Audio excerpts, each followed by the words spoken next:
Paul from Drums and Rums with the Backbeats Meets the Spirits. Today, as you can see, we are out of the studio today and actually on location down here in Miami. We're taping this episode, part of the weekend that was the Florida Rum Society takeover, Miami takeover.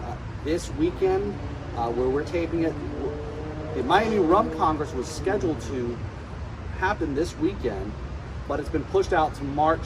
So when you're listening to this, it'll be maybe close about the time when it's actually happening. So anyway, so today is actually February 13th. And as you know, I'd like to go visit guests and go to their locations and meet them and learn more about it.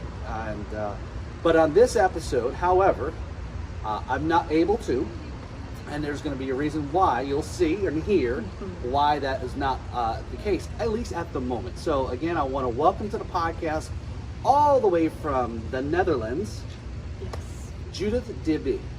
Yes, pretty right. You're getting that one. I'm getting yes, it. You're getting there. I'm working on my accent, right? So welcome to the podcast, Judith. Thank you. So we were just talking a little bit there, is like the pronunciations and so forth. So, well, in Dutch we would probably say Judith, okay. Judith DB, but Judith is the English pronunciation. Okay. I would say. So definitely listen to that one. Perfect.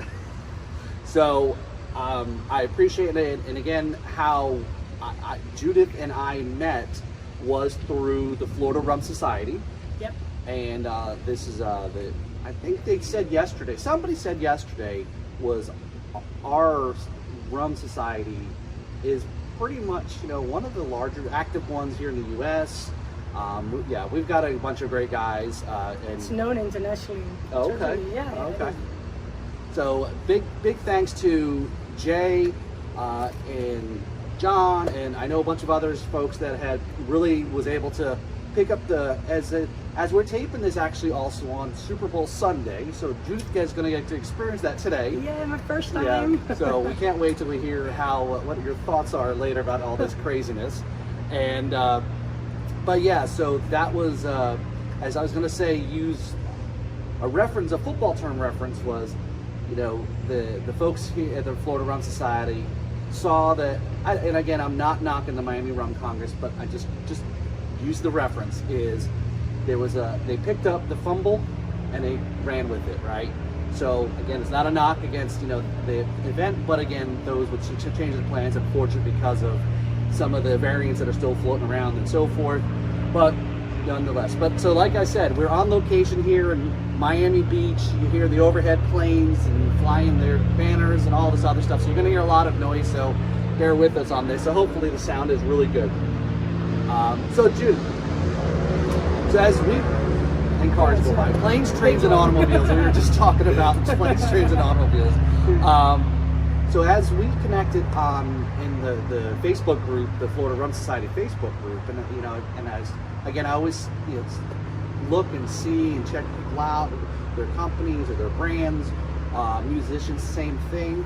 And I was like, I said, this is going to be really interesting. So again, this is episode of tape for March, which is Women's History Month, and I said, I've got a great opportunity. Happy to be here. Yes, to meet you and to celebrate, Women's History Month and have you on as one of the featured guests for the month of March. So where do we start? So rum in the Netherlands. Okay, I'm always talking about how I'm always amazed when I hear rums being made somewhere else other than the Caribbean or Florida, right? Or the southeast part of the U.S. I know there's it's everywhere. Yes. Well, in the Netherlands, obviously, we don't grow sugarcane. It's way too cold for that. I tried, didn't work out.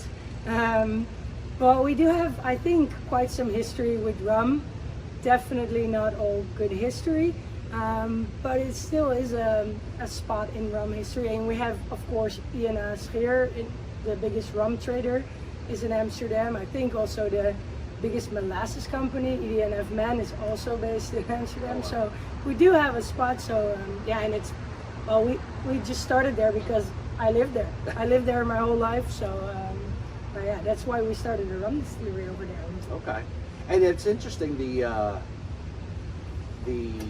like you said, there's for those that are already know this, who are very much enthusiasts or experts in rum, but for those of the listeners and the viewers who are, as I said, there's always the two sides of the drummers and the rummers, right? And bringing everybody together because of these topics that wouldn't have thought of how does the Netherlands play in the history of rum. But the same thing is a lot of people don't realize, like I had on last year, Jamie from Jacobite Spirits in Scotland. They're like, rum in Scotland? Rum in, so again, it's not, but you go way back, and the trade routes out of the Caribbean and up there, the Pirates of the Caribbean movies made that talk about how the British drank all the, a lot of rum and so forth. But yeah, that's, so what got you into, What got me into rum? Yeah. Well, I guess I don't like beer and I don't like wine. So over in the Netherlands, then you're kind of screwed. So everybody's drinking beer mostly. So I was, from a young age, always looking for stuff to drink that wasn't beer or wine, and I like rum. So I usually drank rum and Coke, loved it a lot. And then we do have quite some options when you go to a liquor store in Amsterdam. Not all liquor stores are good, but I had the luck of living next to a very cool liquor store. So every week I just went by and progressed and drank a lot of rum. And at some point we my partner and I, we had a hobby. We did home distilling. Not completely legal in the Netherlands, but a lot of fun. So yeah. We'll edit that part out. So, no, they're okay. okay. Not to incriminate yourself. I don't think they really mind, as long as you don't sell it without a license. And now we have a license, so there you go. I'm okay. Yeah. So no, that got me into it. Just drinking and having fun, the vibes, the relaxing Caribbean vibes. I love that.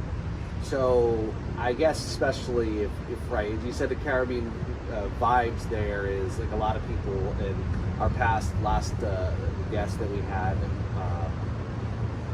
Joe and Missy from the Rum Travelers, they talk about that. They do traveling. I've met them, yeah. And he said that anything that's Caribbean, places to visit, wherever it's warm or so. But again, having that vibe, and then what's the weather right now back in Amsterdam?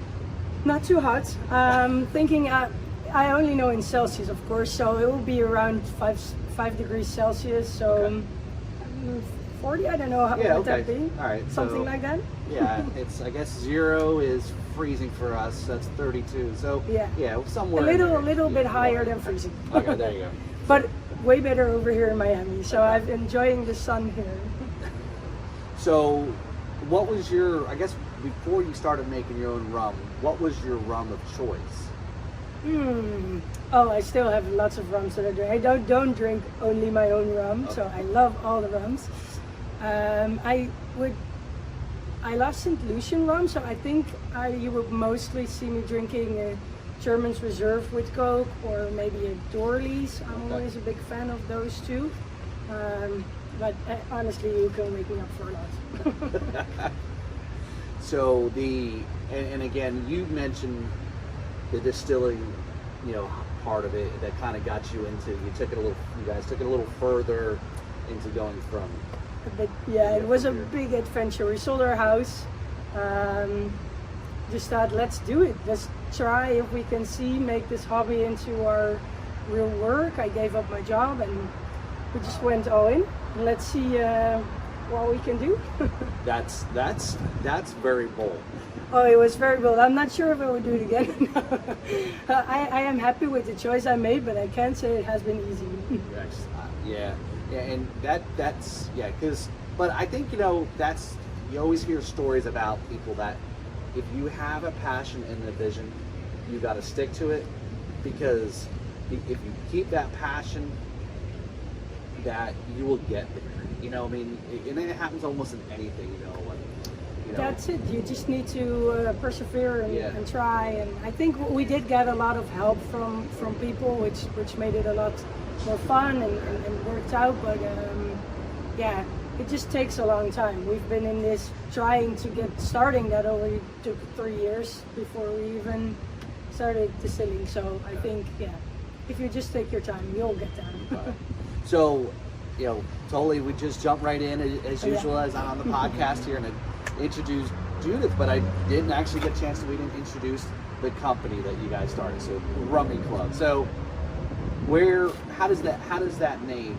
So how'd you come from? Yes. Well, I think most people that listening in probably don't know us. We're not this huge rum company yet. There you go. Well, I'm not sure I want that one. Well, the name actually took us a long time. So I think for a few years we were, me and my partner were brainstorming all the time. Maybe this is it, maybe that's, and we were just not happy. It was so difficult finding a name that you're happy with. Right. And then at some point we were thinking, well, okay, we want it to be a bit of a community, a club of people, well, like the Florida Rum Society, kind of. And that's where my partner just said, okay, rum and club, let's make a Rummie Club. And it sticked because of the game also. There's the Rummie Cup, that's a game that's been played in the Netherlands. Okay. And it sounds like that, so people remember it, even though for us it had nothing to do with it. It was just rum and a club. But it's useful if they remember your name. So that's okay. There's it's always interesting is how you come up with people come up with their branding and the names, and again it means something to you, and then there's still to it. So you started the company in officially in 2019. Indeed, yeah. So that was when we got the key from the distillery. It had a year delay in building, but in 2019, end of 2019, we finally got the key and were able to really start. So that was a happy moment. So you and your partner how many other employees, or is it just you, and just your partner, right? Yeah, it's not big. At first it was only me. I was the only one there full time, and my partner did 1 day a week. And now 2 months ago he also came in full time. So now it's us just all the time together. So that can be intense now. It's going well so far. But we are starting also our own liquor store. Okay. And I think maybe we're gonna have one extra employee also to help us in the store, because one person needs to be in the distillery and the other needs to be in the store. So maybe that, but still a very small. Okay. So in some of the things, as we said, like these episodes here during March is interviewing guests, women who are drummers or rummers, owners of companies or musicians, and I guess what are some of the challenges I think you face as a woman in this industry, right? And again, I don't know the culture, and how. We have a very supportive, cool group of people around us that I feel don't really, I don't have issues there, but I do notice when I go maybe to rum tasting, they would say, oh, this Guyana rum, no, that's not for girls, you're not getting that one. Or I was like, that's too harsh for you. I'm like, I can have that. But in general, you just don't. Well, I think there's much more women actually now coming onto the rum. So it used to be more of a male dominant culture, but I feel it's getting better. And there are cool people like Karen Hoskin. There are lots of inspiring role models. But I have noticed that when first I was mostly doing all the distilling, as I worked full time and my partner just did 1 day. But everybody thought, oh, it must be your partner who does all the distilling. It's like, and you probably do the marketing. I was like, no, I like to do the distilling. Wait a minute. Oh yeah, wait a minute. Yeah, it's me. Yeah. So that can happen. But if you tell people, they'll only like it. So I wish that everybody would have this supportive, cool people around them. Yeah. But I'm very lucky with that.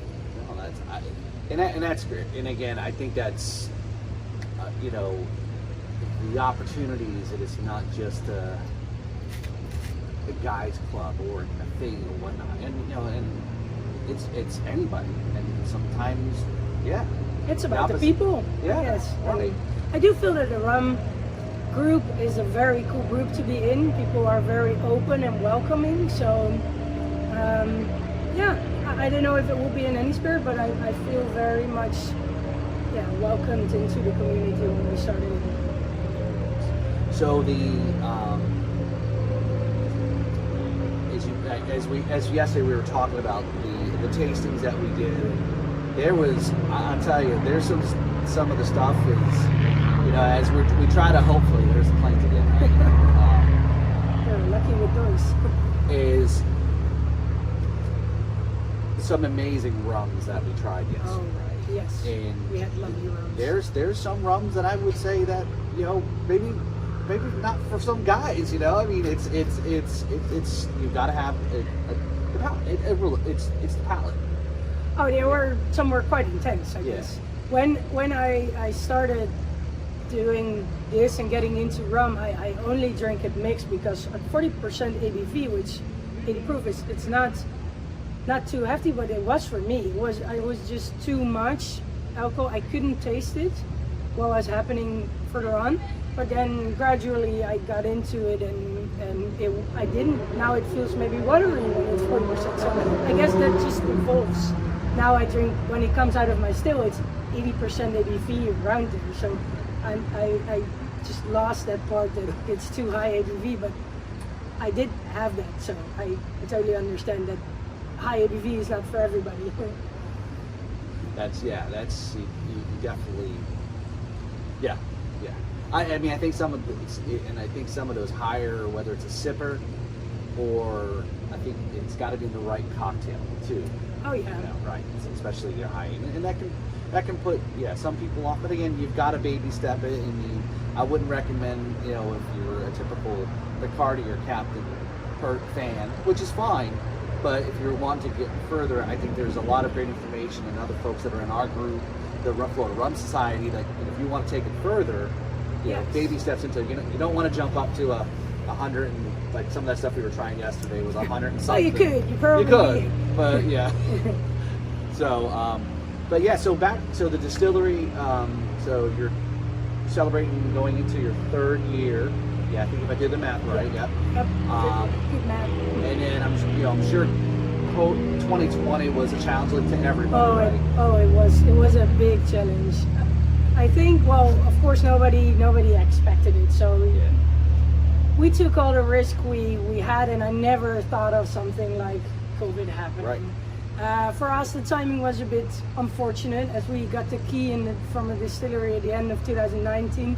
Our first rum, or our first unaged rum, was ready for sales in March 2020.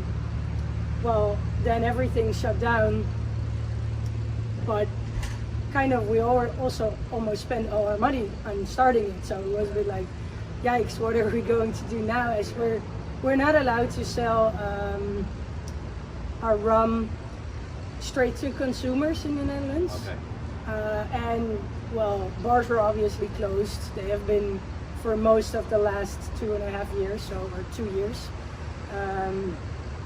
And liquor stores, they were just, well, not really into meeting new people. So I had rum, but I had not really a way to sell it. But there was a loophole. We found that you are allowed to sell rum beneath 15% ABV, or alcohol beneath 15% ABV. So we made cocktails with our rum, and I just biked them all over town, and did a cocktail delivery service, which was fun to do. So we met a lot of cool people, and we managed somehow. We just did things differently than we planned. We planned on going to the big festivals and like music festivals with a booth with cocktails or whatever, but it just all went a bit different. But I learned a lot. Let's say it was a recipe. I'm not sure if that was somebody driving their lawnmower down Ocean Avenue here. There's always crazy stuff. Sorry about that. No, I haven't noticed. I think that's great, because I think that's an important thing. It goes back to your, as you said, right? 2019, you guys went all in. Yeah.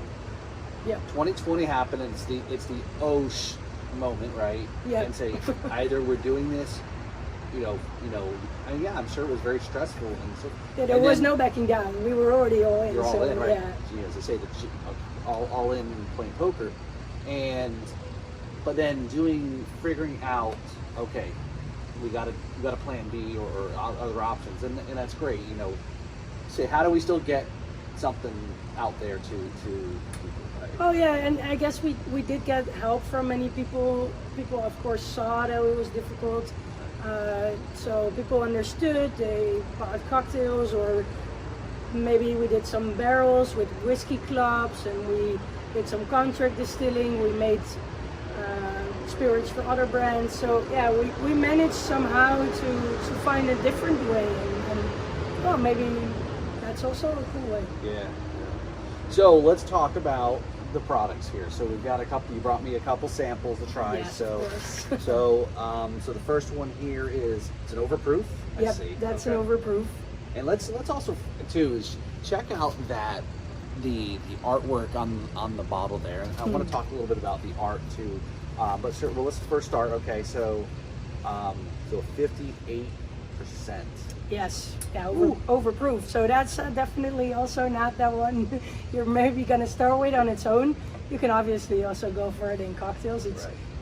It's quite an intense one. Yeah. Okay. I guess we are pretty known for not. Yeah, they're quite intense. Yes. I mean, but as you said, right, does this fit that? I guess would this surprise listeners or viewers that this intense would be surprised from something that's coming out of the Netherlands? Oh yeah, I think so. Well, maybe we. Well, of course, we don't have a rum stout yet, Right. so we just don't. So that gave us lots of options. I myself, I always liked a bit more, especially in unaged rums. I like the funky stuff. So I liked Jamaican or Clarin, or so we wanted to see what we could do. When you're starting as a rum distillery, obviously you don't have aged rums yet, so you do need to impress a bit with your unaged rum. And if you only have this a bit more basic 40%, which can be nice, but then people can maybe, they're not gonna say, oh, that's interesting, I'm interested in what they're gonna do next. Right. So I also wanted it to be a bit of a tease of what we can do in different sorts of rum. But we also have a basic 40% unaged rum. But yeah, unaged rum is a bit more difficult to sell as a craft distiller. It's just not. Yeah, and I think that's what you said there is when newer distillers are starting out. You're up against some of the the companies that have been around for hundreds of years. Definitely. Or they go to Scheer and they'll say, give me a 10-year-old from Foursquare or whatever. Right. And I'm like, yeah, I'll have to wait 10 years. Yeah, we'll have to we'll get there. Yeah. Now, so then the other one here is the Dundee? The Dunder edition. Dunder, okay. Yeah. So 60%. Yeah, because I took that one from the cask. It's actually not even a bottling yet. Oh, okay. So I just pulled it from the cask just to show to people. Okay. We also have, we call it barrel aged, and that's the edition where we have just 45% rum. It's a bit more easygoing. That will be more of our basic aged rum, and now we're doing like some special casks, just showing what we got. We like to experiment, so we make lots of different types of rum, and it's fun to talk about with people. And so sorry if I missed it there. So will this 60% go in the bottle? I think so. Yes, I think actually my plan for this cask is to bring it into our new liquor store, and it can be tapped from. Okay. So I think it will be straight from the cask, and then in different sizes they'll be able to tap it for themselves. Okay. Yeah. That's pretty interesting. So do you have other? Okay. Yes, we have other editions. So we started out together the basic white rum, which is called Colorful White. Rummie Club Colorful White, and the overproof. So I think we're mostly known for the overproof, in which we do different batches as we work. Not to get too technical, but into the overproof, we always work with wild yeasts, so it changes all the time. Okay. We take different yeasts from our garden, and we have now batch number 1, batch number 2, and this is batch number 3. So they change. And then for aged products, we have then our barrel aged. We also have a spiced one now, just that came out, just a maceration, and also a honey rum. Okay. Yeah. So those 5 are what we have right now, and planning to do some special casks for in the store. You know, we're learning so much in myself, and you know, like I said again, the listeners and viewers who are new to it, and I always approach it as I'm learning with the listeners, right? We're learning together, right? So I'm learning too. That's how it goes. Yeah. So, but yeah, the yeast and this, as you said, it's only have little different nuances about it, which is kind of neat because it's like, okay, it's like craft brewing, right? Indeed, we're accepting that it's not always going to be the same, and I think that's something that it's also a bit of a necessity for small producers, but it's also something that can be celebrated, I think. Right. So, and but the fun thing is that people also see it as I didn't think of that before, but people see it as something they can collect. So if they have batch 1, they also want to see what batch 2 is and want to see what batch 3 is. So I was like, that's a good thing. That's right. You want to keep collecting, right? It's like you keep buying. You got something. They're like, yeah. Well, you're right. You met a lot of folks that are big rum collectors, right? Yes. So every time big rum family. Right. Yeah. There's always sometimes like a lot of folks are probably like, well, hey, do you have this bottle, right? You know, and our good friend Jami of Ready Set Rum, you know, he's got a great collection, and him and I do some collabs and support. We live here both locally here in South Florida, and there was one night I was over in Tampa, and I stopped in a little store that I don't think they're gonna, and I happened to see a couple of things. Like, ooh, it was an old monk in the box and everything, and I've seen he's had that before, but I bought it, and then no, maybe he did have. I can't remember now, but it was something like I posted it and say, hey, check this out, you got, and then I found this other one. It was like I've totally drawn a blank on the name, but it's got tiger stuff on there. Oh, I think I know which one you mean. And I said, you don't have this one, and he pulled it out. And, we went back and forth on Instagram, I think, just kind of posting and sharing something like that. But anyway, it's always that sense of for collectors. So, so you mentioned you got coming up here this year the liquor store. So yes, and then you do tours. We do tours, of course. It has been like we are a small distillery, not only as in our reach, but we're also actually really quite small. So we kind of big groups, but we have done some workshops with 8 to 10 people and just go dive deep together and show people around and have some taste. So that has been a lot of fun, but of course not always have been happening. Been able to do that, but we will at some point again. Cool. So. But I didn't ask you, so what was your background? Did you go to school for? No. Okay. No, I worked for the municipality, the city of Amsterdam, and I did area development. So, well, we already have big ones now. Yeah, I think so. So I did area development and housing, building houses, and so it was definitely something else.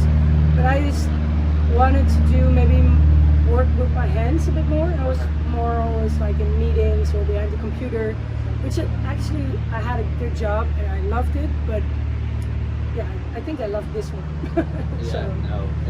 It's again, and a lot of folks always talk about whether they have love it, being able to take their hobbies and making it, and as I say, if you ever work a day and if you're doing what you love, it'll never feel like work, right? Well, now it's also just became who I am. So it's not like I have work and then I don't have work. It's me. Well, it's fun, but yeah, I guess we have been learning a lot in the last few years, just from books, or we did some courses. Richard Seal actually helped us. We could ask him all the questions we wanted, and everybody's been very helpful. And I think we've learned a lot in the last few years, and we'll definitely still be learning, because every time you dive deep, more questions come up. So that's just how it goes. Right. So I think as we start kind of winding down here, just for those that are listening again, love this, again, the passion, the vision to not give up, to go all in, as we said, and some of those challenges, some of those stereotypes about the industry. But I mean, what would you say to for listeners, or maybe other women that might be listening who was thinking about starting or thinking about going into the spiritual or the rum world? I mean, what kind of words of encouragement or empowerment you got? I don't want to put you on the spot, but here's your. No, I would say just get to know the people. Just if you're open, and people they are open to share their knowledge and have a good time too. So it's maybe it's not as hard as I thought it would be to really get to know people that have all the information for you. Right. People are willing to share whatever they know, and as long as you're holding on and not be too harsh on yourself, then at some point, if you're patient, it will come. So, yeah, I think that's society's come a long way to be a lot more accepting and open, and from diverse background. Right? Again, having one type of view or whatnot doesn't open up to the possibilities, right? I think I've noticed that people just actually love it when you do it a bit different from others, or they're interested in, oh, okay, how does that work for you? Or I think there is room to do it in a different way. It's more like you also need it to work as a business case, so it needs to work commercially, but all the people are very nice if you do it a bit different. Right. And I'm sure some of you, obviously your background and what you did prior to the city planning and so forth, probably you lean on some of those things and kind of, Oh yeah, I was always busy creating communities and networks, so I guess it's not that different. So it was also kind of a club. Well, I guess that can be a good thing if an area really comes together. So maybe it is also a club. Yeah. So all right, so you listen. I know you listen to the podcast, right? And you know what's coming up. No. Oh, okay. So so at the end of this is the rapid fire question. Oh yeah, 4 sips or less. There you go. Oh, there you go. All right. Yeah, I know that. Yes, I love it when people say, "Yeah, I know." Yeah, they got it. So, all right. So again, you know how it works. Perfect. I don't have to explain it. I know listeners or viewers who hear me explain it to other guests all the time. All right. So you may, if you listen, you may know the first question that's going to come up here. So okay. Kind of see. So in 4 sips or less, neat or on ice? Neat for me. Okay, here we go.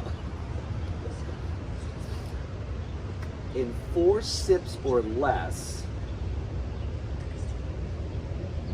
what is something that most people wouldn't know about the Netherlands or Amsterdam in particular? Ooh, that's a good one. Most people probably only know weed. I think most people actually know quite some stuff about Amsterdam. I really was surprised over here. Everybody knew someone or something, so I think you're actually really good on track. Okay. Just come and visit. I'll show you around. There you go. So you got an open fight. In 4 sips or less, what did you think of this show? Oh my God, I'm drawing a blank now. It was with Stephen Van Sant from The Sopranos. He was a mafia guy. You know what I'm talking about? I know what you're talking about, but I'm really bad at that stuff. I always forget it. Okay. Maybe I watched it and then I didn't. You have to say I don't watch that much anymore. Okay. I'm always working now. I know. We remember watching. No, actually, no. I think I've got. I'm sorry. I've got it backwards. The show was Lillehammer. No, you know. No, and Lillehammer isn't in the Netherlands. No, that's Norway. yes, that's more So- northern. You so- can skate there, I think. So I totally blew that one because I didn't remember my geography lined up here on that one. So all right, so that's on me. So I screwed that one up. So all right, the last one here. So all right, so in 4 sips or less. Since right now we're taping this February 13th, and the Olympics are still going on. What winter sport is your sport? Oh, I'm a big fan of all the winter sports, so I've been watching here in the morning, every morning. Dutch are actually doing really great, so I guess as a Dutch person, I would have to say speed skating. As well, I really grew up with that. I watched it every weekend, and I love it. So yeah. Excellent. Yeah, and I've seen actually when the World Cups come here to the U.S., here in Florida, we've seen Netherlands play the Orange, right? Your Orange, yeah. Well, a They were U.S. lady won today, so the Jackson, it's a sprinter. She was really cool. So U.S. today. And they actually do a lot of training here because now with rollerblades and things like that to practice. Oh yeah, inline skating. When there's yeah. no snow or ice, right? To do it. So all right. So you did pretty good. There you go. So again, it's so Judith. So as we wrap up here, this is the part where what do you want people to know about, check out, go to, whether they're here in the U.S., whether they're here, they're in Europe, or if somebody's listening in the Netherlands. What do you want? Here's the promotion, the shameless. Oh yeah. Yes. Well, I'll go for that one. Although we don't really have U.S. distribution, so we'll be very Yet. You never know. I can always bring some stuff when I come, so you can always send me a message. But I know there's a store in the Netherlands, known by quite some rum geeks, because it has a lot of rum. It's called Zeewijk. Well, in Dutch we would say Zeewijk. For you to look it up. I know they do send to the US, so that's how some of my US friends got it.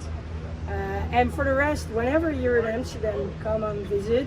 We just had a crowdfunding for the store, which was successful, so it's gonna happen I expect to get the key in 2 months or so. Okay. And then we'll be good to go there, or you can come over in the distillery. Also very happy to have people over. So the website. What's the website? Oh yeah, it's good. You can also just follow us on Facebook or Instagram. It's called Rummie Club. And also our website's rummiclub.com, so in English too, so no worries about it being Dutch and you don't understand. So we do actually everything in English, as all the Dutch people speak English, and well, it's useful that we can reach 2 groups at once. So. Excellent. All right. Well, I totally appreciate. Now the sun's coming out. The sun's coming out. It was sunny Florida for most of the week while you were here, and then today we got the downpour that happened this morning, and then now the sun's back out. Actually, it's a little chilly there. The wind's coming through now, and we're seeing the sun starting to finally come out here. So, so again, I appreciate it. So now that we've made it through, so I have our shirt here and here. So this is now that you're part of the alum, right? The Drums and Rums alum. And so there, cool. your backbeats and spirits there. So welcome to the club. And again, too, I also want to point out and thank you for bringing us some of the hat and the shirt here. That'll be part of our giveaway that we do on our Facebook group, where again we're trying to bring the drummers and rummers together, have some fun, expand the knowledge, have folks come in and learn more about rum.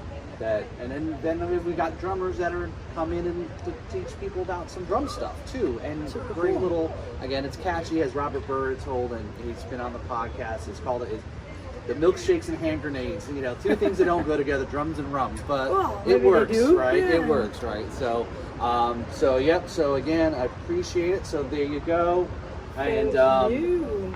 we'll I'll be happy to wear this. and we'll so again, I think I'm so glad to meet you, Judith, and thank you for the samples. Enjoy. Yes, so appreciate it. So all right, all. So have a great day. Thank you again. This is Paul with the Back Beach Meets the Spirits. Bye.